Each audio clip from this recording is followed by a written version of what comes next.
If you're a heating and air conditioning technician, salesperson, or even in the in-home trades, why is let's just get to the point buyer dangerous for you and get you into a sales slump, and why does it matter? This is a fantastic question.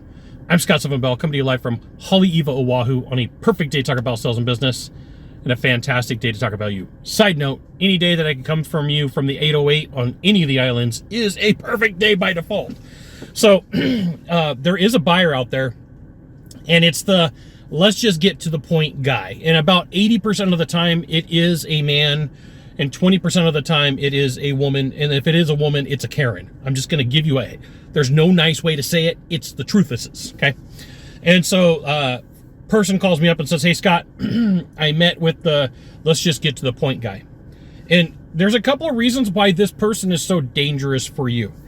One of them is it feels ooky after meeting with this dude, usually a dude, 20% of the time a Karen, because they want your tech, they want your knowledge, they want your confirmation, and then you're just dismissed.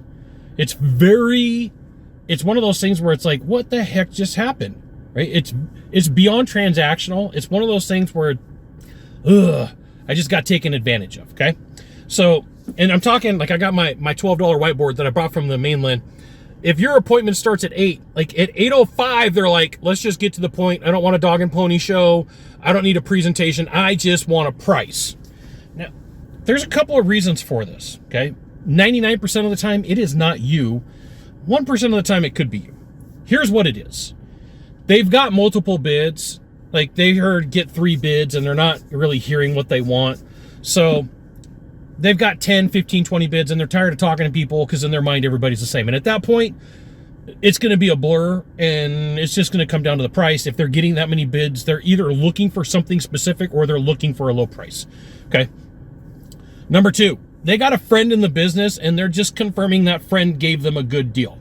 Anytime that you hear the phrase that I called a one-man shop out here, or I called an operation out here that's not big, a local outfit, like, these are all signs from the business gods that you are going to have to put in a lot of work. You're going to give a lot of specs, and you are probably not going to get anything in return.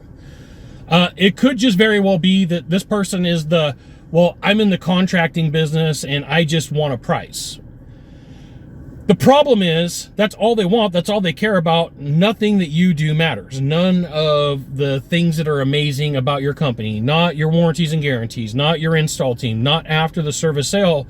They're just like bottom line people, right? And these are dangerous because not just can it mess with your emotions and your feelings, it's dangerous because these people are assholes, assholes,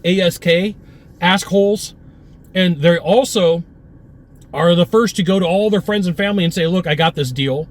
And then when something goes wrong, they always want more than what's reasonable for things to get fixed. Like, they want it right now. It's 127 degrees outside, and it's not good enough that someone's going to be there this afternoon. It's got to be right now. And then they show up late.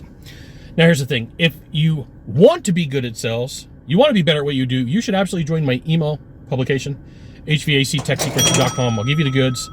Not in the Facebook group, not in the YouTube channel, which means private coaching, private training, discounted coaching, discounted training. It's an email publication. And occasionally I try to sell you stuff because, like, I got to pay for my trips out here to Hawaii, grab some, local style shirts and some Ren Spooner Aloha shirts and some medium rare ribeyes. So, like, hey, Scott, thanks for the whole explanation of the take it or leave it type of dude. What are some ways to counter this? I got a list of like 3 items right here for you. I've already thought about this, just so you know. One of them flat out is to say, no, sorry, you're not my buyer. You're not my client. We are never, ever, ever, ever, ever going to work together. Now, I'm going to share something with you. I did in-home sales for over 20 years.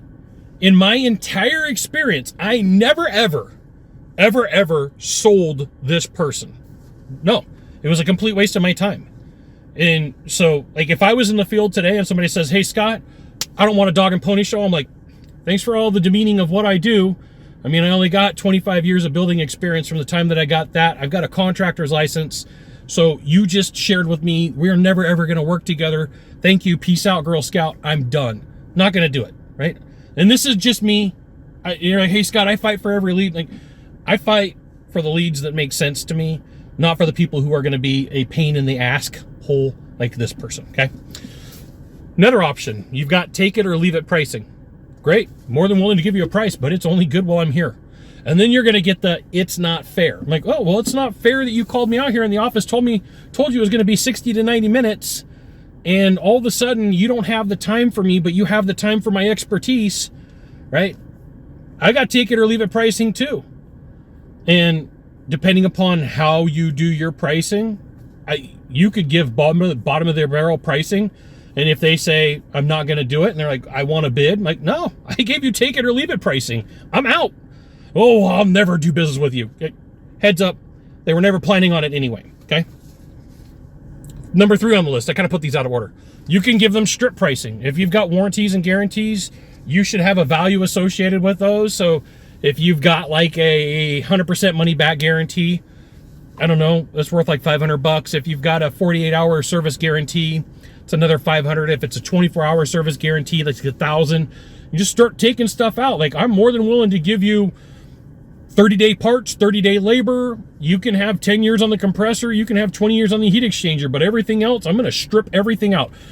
No disconnect, no line set, no foundation pad, no vibration pads. You know, whatever all the things are that add up to you doing a better service or a better install, take them all out. And then, you know, here's what's going to happen. And they're going to go, well, I want all that stuff. Well, they don't really want it. They don't really want it. What they want is to know your price, so that they can compare to the Uncle Chuck in a truck, so that they can compare to the local guy, right? The small outfit.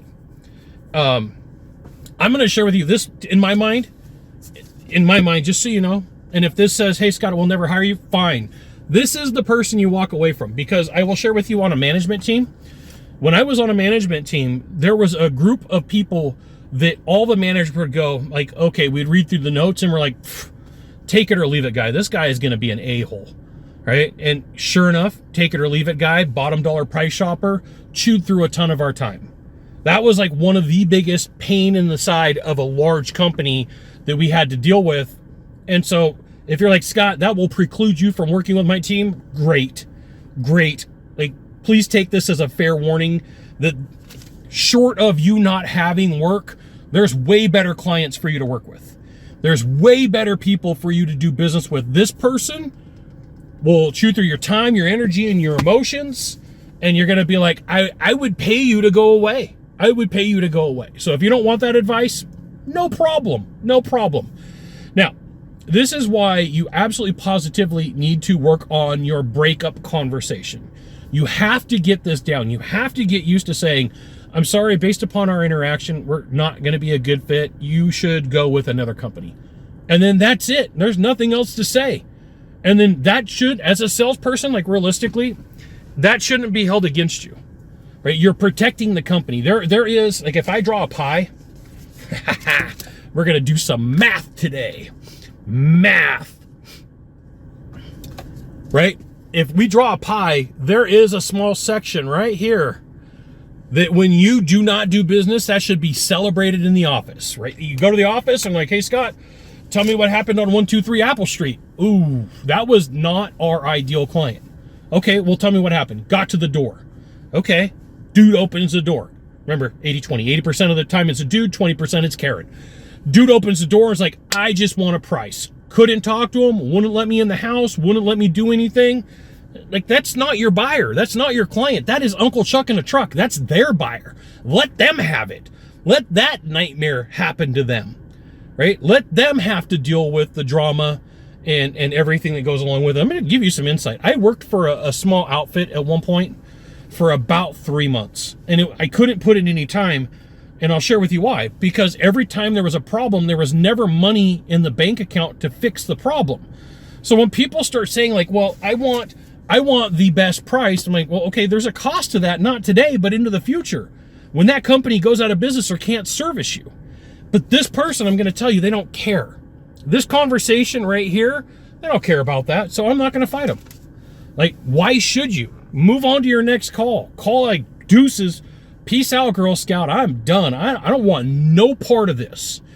I don't want I don't want any part of this, right? It'll keep me on my sales game. If I don't meet with this Mr. Smith or Karen and I'm out in the field, I'm like, my next call, I'm like, boom, I walked away from Mr. Smith. Boom, I walked away from Karen. Like, I don't have to take the emotional toll and the emotional baggage of going, I got mentally ripped off. Here, I built out an entire scope of work for this person who was never, ever, ever, ever planning on doing business with me.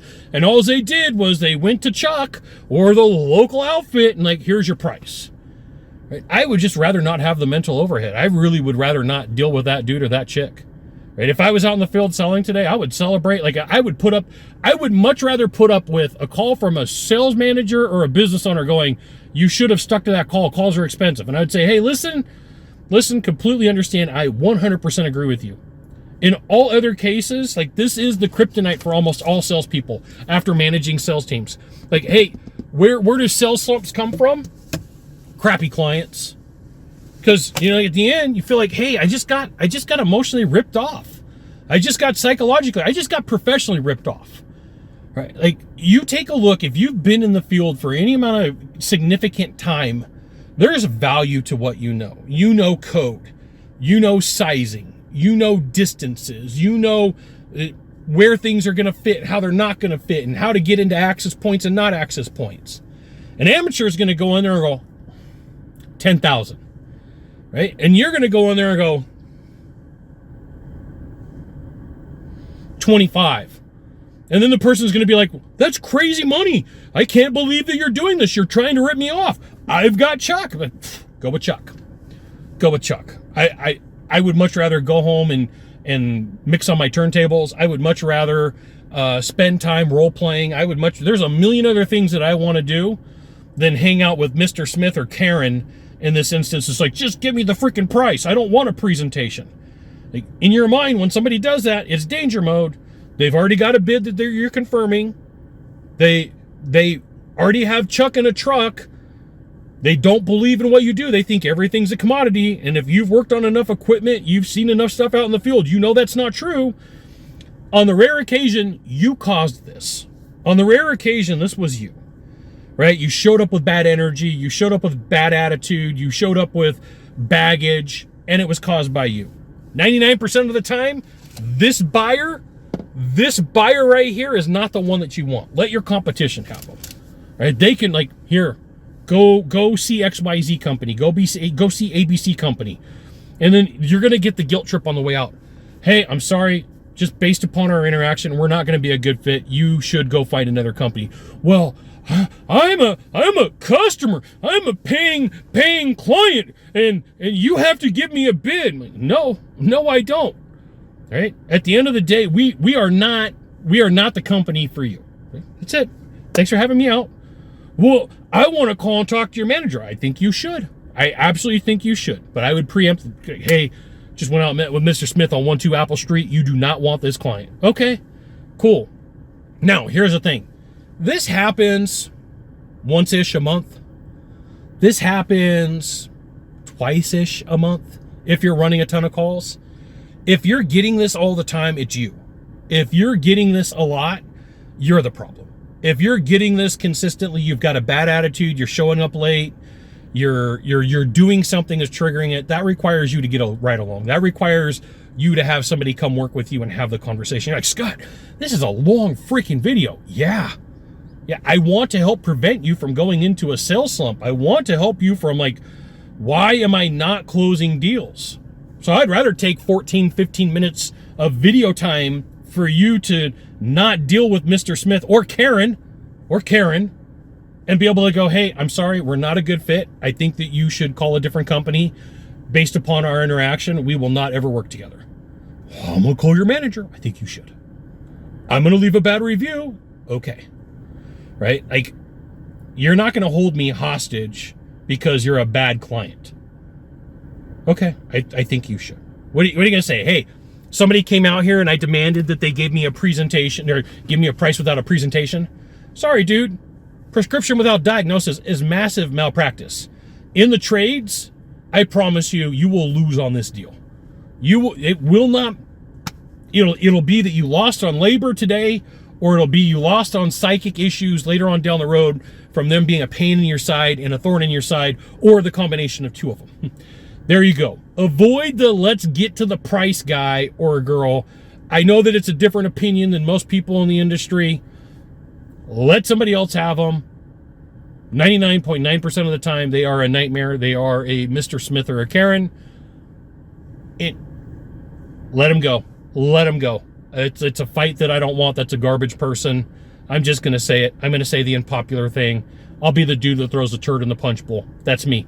You got 1 of 3 things to do from here. Just 1 of 3. Find the subscribe button, click on it, and every time I send a video, you'll get an update. 2, hit follow. 3, share this video with a friend. We'll see you soon. Thanks for watching.